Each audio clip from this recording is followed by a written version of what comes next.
parlons de l'ACD. Il y a des gens qui sont là, je veux terrain avec ACD, je veux ça, je veux ça.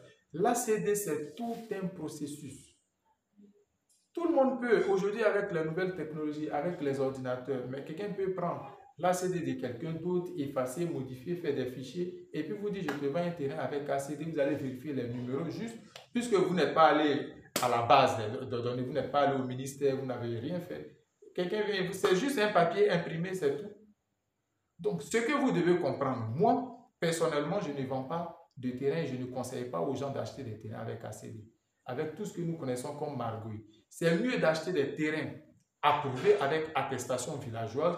Vous suivez le processus normal vous-même jusqu'à ce que l'État vous appelle vous-même, vous payez vos droits et on vous donne votre ACD. C'est encore plus garanti.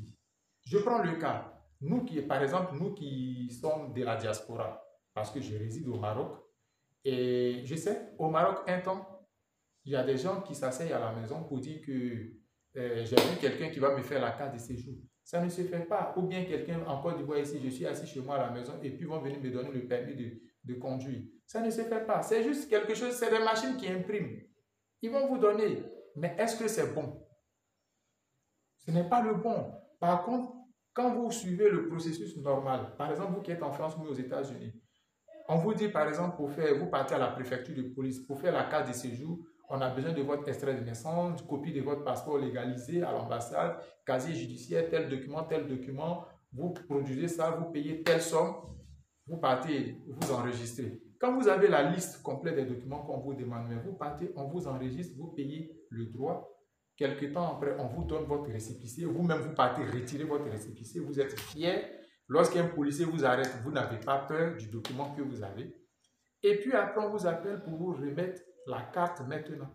C'est la même chose. En Côte d'Ivoire, ici, pour faire la carte nationale d'identité, il y a un certain nombre de documents qu'on nous demande, certificat de nationalité, extrait de la mère, de votre maman, extrait du père. Vous partez, vous déposez tout ça, on vous donne un récépissé. Et puis après, moi, j'ai fait la demande de ma carte d'identité depuis 2021. Février, je crois, avril, mai, février 2021. Nous sommes en mai 2022. Je n'ai toujours pas encore reçu ma carte d'identité. Par contre, j'ai le récépissé, j'ai mon attestation d'identité. Et c'est avec ça que je fais mes documents administratifs. C'est la même chose comme pour l'ACD. Aujourd'hui, pour demander un ACD, il y a plusieurs types de terrains. Il y a des terrains avec des attestations villageoises. Il y a des terrains avec des attestations de cession. Ce n'est pas les mêmes conditions que les terrains qui ont les attestations villageoises. Il y a des gens qui ont un ACD global, par exemple, lorsqu'ils font un lotissement. Et donc, il y a plusieurs documents. Il y a des gens qui ont déjà des titres fonciers. Quand vous avez une attestation, quand vous achetez un terrain sur un site, d'abord, pour faire l'ACD, il faut que le site soit approuvé. Donc, quand vous achetez votre terrain sur un site approuvé, ils vont vous donner une attestation villageoise ou bien une attestation de cession. Avec ça, il y a un livre foncier qui est au niveau de chaque village. Donc, dans ce village-là, il y a un livre. Dans le livre, il y a le nom du premier propriétaire, le propriétaire du terrain. Donc, là où il y a son nom, vous allez payer un droit chez le chef foncier, parce qu'il y a des villages où vous avez deux chefs. Il y a le chef et il y a le chef foncier. C'est lui qui gère tout ce qu'il y a comme, tout ce qui est foncier dans le village. Donc, chez les chefs fonciers, ils vont inscrire votre nom dans le guide. Donc, c'est un cahier, il y a plusieurs cases. Donc, il y a la première case où il y a le propriétaire. Après lui, ils vont inscrire votre nom au stylo dans ce guide-là. D'accord?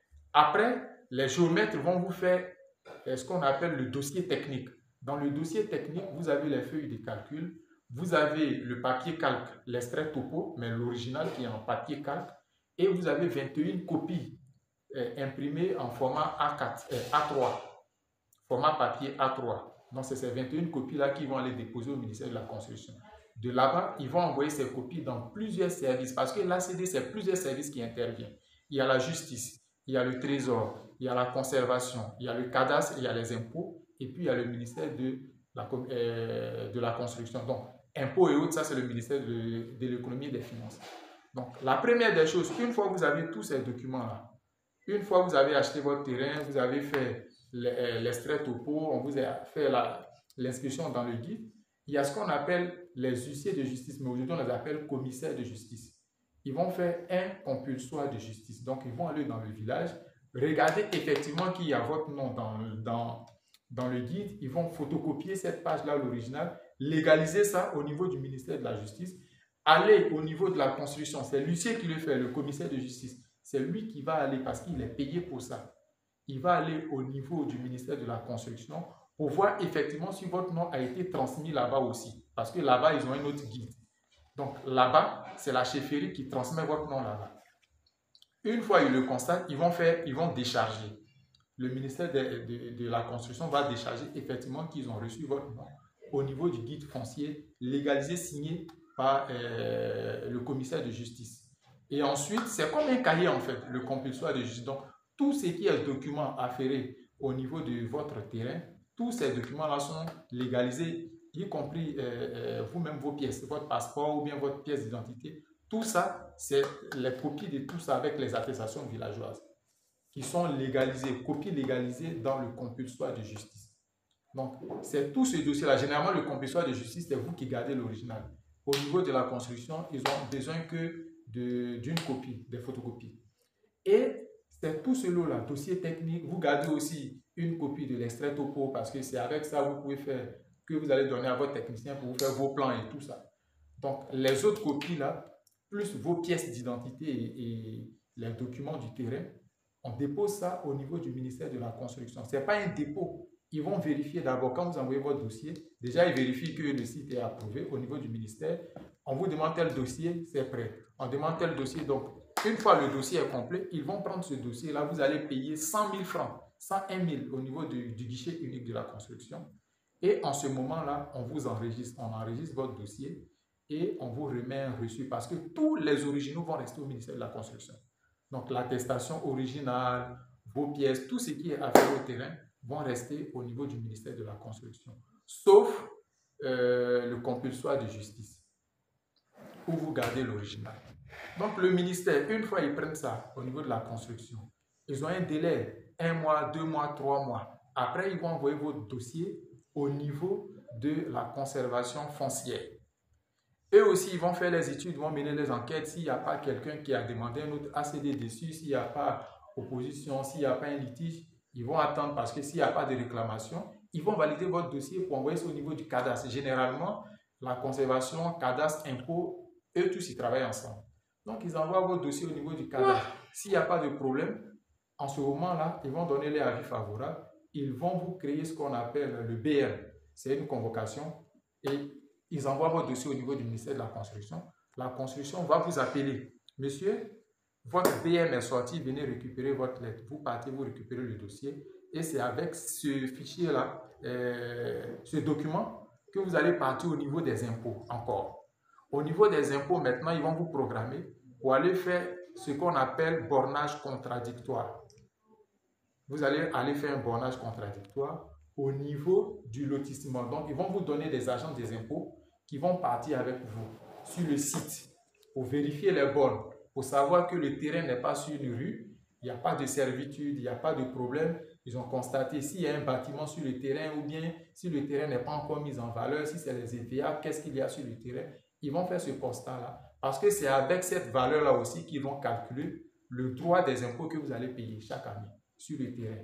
Et après, ils vont vous donner leur avis favorable que c'est bon et c'est les impôts qui vont créer votre titre foncier.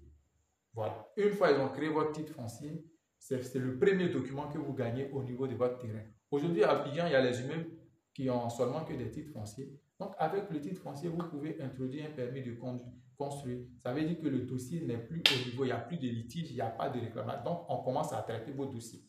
Donc, avec le titre foncier, maintenant, vous allez retourner au ministère de la Construction.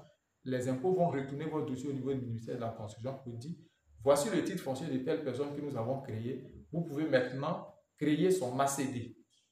Donc, le ministère de la Construction, maintenant, va créer votre ACD, qu'ils vont encore retourner chez le ministre pour que le ministre puisse signer votre ACD, parce que c'est le ministre de la Construction qui signe votre ACD. Une fois c'est signé, ils vont ramener ça au niveau du ministère de la Construction. Le ministère de la Construction va envoyer votre fichier au niveau des impôts. Les impôts vont vous appeler maintenant. Là, ils vont calculer maintenant les droits de cession et puis les droits de publication. Ils vont vous dire, ça fait combien?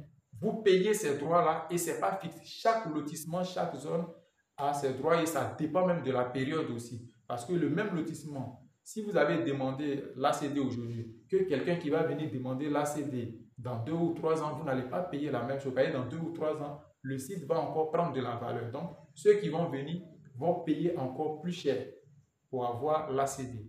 Donc, quand vous retournez au niveau des impôts, ils vont maintenant vous créer ce qu'on appelle un compte contribuable pour pouvoir payer l'impôt chaque année. Parce qu'une fois que vous avez un ACD sur un terrain, en ce moment-là, vous allez commencer à payer les impôts au niveau, au niveau du trésor. Donc, vous partez maintenant, vous vous acquittez de vos droits de cession et de publication. Et c'est avec le reçu que vous allez retourner au niveau du ministère de la Construction pour maintenant faire le retrait de votre ACD. Voilà comment ça se passe. Et tout ce processus-là, l'État de Côte d'Ivoire dit officiellement, parce que chaque étape, il y a un délai de traitement. L'État dit officiellement que ça prend 8 mois, mais souvent ça peut aller jusqu'à 1 an, 1 an et demi, 2 ans, 3 ans. Bon, 3 ans et autres, ça c'est exagéré. Peut-être que vous ne partez pas là-bas, qu'il y a un blocage. Donc on vous a appelé parce que souvent, il y a le déposant et puis il y a, par exemple, vous ne pouvez pas être en Côte d'Ivoire et puis quelqu'un va déposer vos dossiers. Il peut mettre son nom comme il peut mettre son numéro comme il peut mettre votre numéro. S'il met généralement le numéro de l'extérieur, on ne vous contacte pas. Donc, il faut forcément mettre un numéro de Côte d'Ivoire. Donc, soit la personne a perdu sa puce, on l'a appelé, il y avait un blocage quelque part, ou bien, en tout cas, le dossier est jusqu'à 3 ans, c'est trop. Donc, une fois vous constatez que vous avez déposé, normalement 3 à 4 mois, on doit vous appeler pour aller prendre le BN. Après, vous allez partir aux impôts, peut-être 2 ou 3 mois pour aller faire le bornage contradictoire. Et après, peut-être 5 mois comme ça, ou 3 ou 4 mois, normalement, on doit vous appeler pour aller faire le retrait. Si ce n'est pas le cas, vous partez pour voir s'il n'y a pas un blocage, s'il y a un blocage. Et c'est la meilleure manière aussi de garantir le document que vous obtenez. Parce que dès qu'il y a un petit blocage ou bien il y a une réclamation, on vous convoque. Si c'est un dossier de si c'est une demande de justice. C'est avec ça, parce que c'est même pas verbal. Quelqu'un peut partir pour dire mon lot. S'il n'a pas un document de justice, mais les gens vont continuer à traiter votre demande. C'est lorsqu'il a un document de justice qu'ils vont arrêter. Et attendre, ils ne vont pas annuler. Si le site est approuvé, on n'annule pas le traitement. Mais ils vont attendre un autre document de justice que peut-être vous allez apporter qui va casser l'autre pour qu'on puisse continuer le traitement de votre dossier. Et si ce n'est pas vous qui avez raison, mais dès le départ net, vous le savez et ou ce n'est pas encore arrivé là, comme on le dit à Côte d'Ivoire, vous pouvez retourner chez la personne qui vous a vendu le terrain. Si c'est une erreur, ils vont corriger parce que parfois, il y a des parents qui ont beaucoup d'hectares. Et lorsqu'on fait les lotissements et que les géomètres viennent leur distribuer les attestations, ils ne savent pas exactement le lot se trouve où. Ils connaissent son site, mais c'est les géomètres, tant qu'ils n'ont pas fini de tracer les rues, et le papa là ne peut pas savoir s'il a reçu 10 attestations, souvent il peut se tromper. Parce que tout est numéroté. Ce n'est pas les parents là qui le font, c'est les géomètres qui le font, c'est les topographes. C'est pourquoi il y a les gens qui sont pressés. Dès qu'on lui montre les cartes bonnes, il vient, il fait clôture. Après, on dit que vous êtes trompé, on casse. Ce n'est pas parce que le parent aussi est malhonnête. Lui, certes, il y a les gens qui sont malhonnêtes. Lorsque les lotissements, les lots commencent à se faire rares, ils deviennent malhonnêtes. Mais dès le départ, il n'y a pas de souci. Donc, ils peuvent se tromper aussi. C'est pourquoi on ne se presse pas et on fait tous ces dossiers. Quand on est prêt maintenant, vous partez et puis voilà, parce que lors des bornages contradictoires, tout ça, vous vérifiez les numéros, tout est compté maintenant. Et puis, dès que vous avez votre titre foncier, vous commencez à faire vos clôtures bien construites. Donc, voici un peu. Ceux qui pensent qu'il faut s'asseoir et puis on vient te donner un ACD, c'est facile. Tu vas payer des trucs à des millions, quelqu'un va aller primer un ACD là, on vient, on te donne. Et puis voilà. Et souvent, les vérifications ne sont pas efficaces au niveau des ministères, tout ça, ou bien comment dire, parce que c'est un terrain qui a déjà un ACD, la vente se fait devant un notaire. Vous allez payer son pourcentage. En Côte d'Ivoire, ici, généralement, les notaires, c'est 10%. Donc, lui aussi, il voit le temps d'appeler ses contacts, tout ça. Vous aussi, vous êtes pressé. Il y a d'autres clients. Souvent, les vérifications ne sont pas bien faites. Et puis, vous achetez un terrain avec un ACD qui a été imprimé pour un autre terrain, tout ça. Après, vers la fin, c'est des problèmes. On dit, l'autre a même ACD. J'ai même ACD, il faut aller à la justice, tout ça. Or, quand vous suivez le processus normal, vous n'avez aucun problème. Et le jour où vous voulez vendre votre terrain, vous n'avez pas de souci. Vous présentez tous ces documents-là à celui qui veut acheter votre terrain et puis vous êtes tranquille. Vous êtes serein, vous êtes tranquille, la personne achète votre terrain. Donc, c'était juste ça. Merci beaucoup et puis à très bientôt pour une nouvelle vidéo sur Télé Afrique. Si vous avez des questions en commentaire, les sujets sur lesquels vous aimeriez qu'on puisse vous éclaircir, mais écrivez ces sujets-là en commentaire et puis on va trouver ces informations-là pour vous faire des vidéos et puis vous éclairer sur l'immobilier en Côte d'Ivoire. Une fois de plus, merci, abonnez-vous, partagez les vidéos, likez et puis à très bientôt pour une nouvelle vidéo.